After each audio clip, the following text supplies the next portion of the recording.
साबिका की नज़रें vice director पर गहराई से टिकी होती है। नज़रों में एक संकल्प और एंगर छिपा होता है। तभी उसकी यादें तेजी से उस दिन पर लौट जाती हैं जिस दिन डीमन इन्वेजन ने एकेडमी को लैपटॉप में झोंक दिया था। वो भुला नहीं पाया था कि कैसे हर जगह विशाल दरारें खुल गई थी और उनसे अजीब से डीमंस निकलने लगे थे जिन्हें किसी ने पहले कभी नहीं देखा था। उन्होंने निर्दोषों की बेरहमी से हत्या शुरू कर दी थी। यही दिन था जब वह तबाही शुरू हुई जिसे बाद में डीमन रेस इन्वेजन का नाम दिया गया।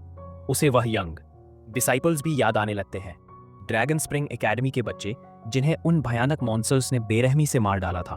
और सबसे ज्यादा उसे वो पल याद आता है जब एक बच्चा हेल्प के लिए इंस्ट्रक्टर को पुकार रहा था, मगर इंस्ट्रक्टर सब छोड़कर भाग चुके थे।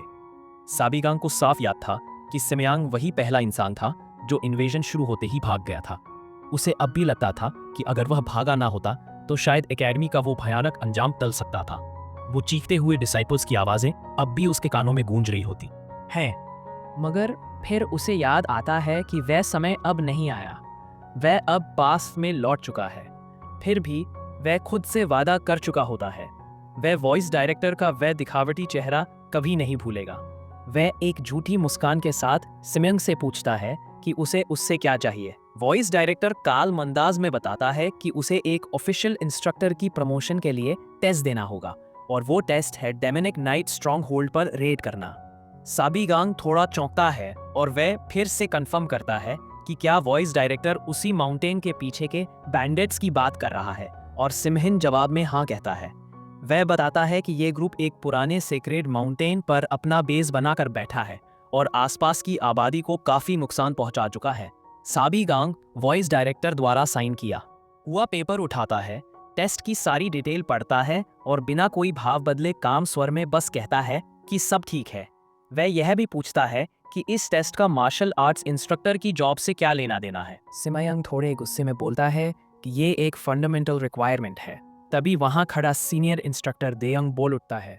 उसका कहना होता है कि ऑफिशियल इंस्ट्रक्टर्स ही एकेडमी की असली ताकत होते हैं। वो बताता है कि उसे और वाइस डायरेक्टर यूनाब्योग, संग पिलजी, इन सभी को ऑर्थोडॉक्स अलायंस द्वारा महान इंस्ट्रक्टर्स माना जाता है। डंग बड़े गर्व से बताता है कि उन्होंने ईविल मार्शल लीडर्स और बैंडेड ग्रुप्स को खत्म किया है, लेकिन साबिगांग कोल्ड टोन में उसे इंटरप्ट करता है और बस पूछता है कि उसे कितना टाइम दिया जा रहा है। वाइस डायरेक्टर बिल्कुल साफ कहता है 2 हफ्ते का टाइम है।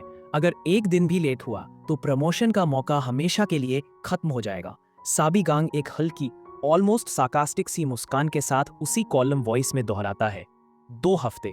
फिर वह रूम से निकलते हुए साफ कह देता है कि वह सिर्फ 3 दिन में लौट आएगा, वाइस डायरेक्टर की डेडलाइन को पूरी तरह इग्नोर करते हुए।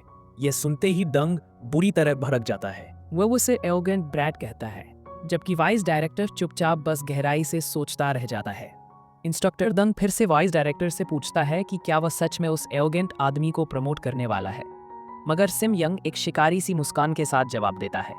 उसका कहना होता है कि उसे चिंता करने की जरूरत नहीं है क्योंकि साबिगांग कभी लौटकर नहीं आएगा।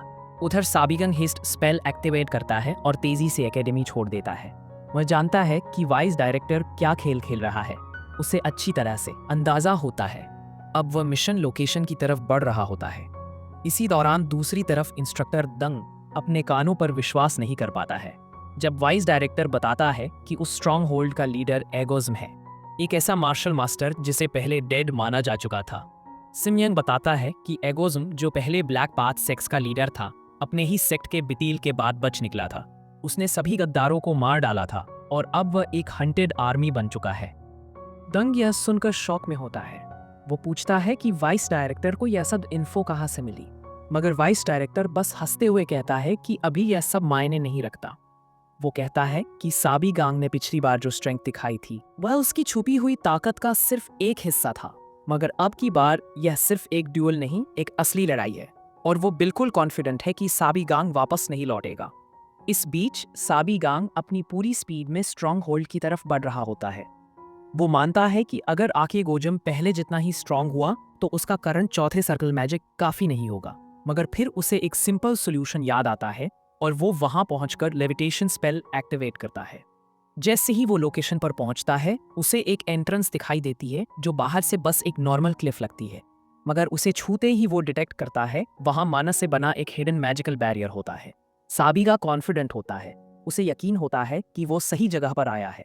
फिर वो अंदर बढ़ता है उस बैरियर के पार जहां वो देखता है एक रेयर स्पेशल ग्रेड माना स्टोन रखा है।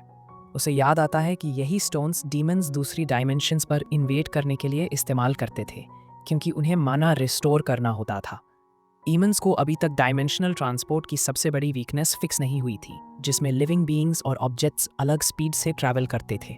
इसीलिए उन्होंने फ्यूचर में इस्तेमाल होने वाले टूल्स और माना स्टोन्स को पहले से ही टारगेट डायमेंशंस में प्लांट कर दिया था।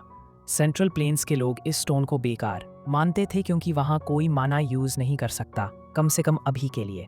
मगर साबीगांग जैसे ही स्टोन को छूता है, एक इमेंस एक्सप्लोजन ऑफ एनर्जी होता है। पूरी जगह हिल जाती है, जमीन में दरारें पड़ जाती हैं। उसकी एनर्जी इतनी भयंकर होती है कि पूरा इलाका थर्रा उठता है।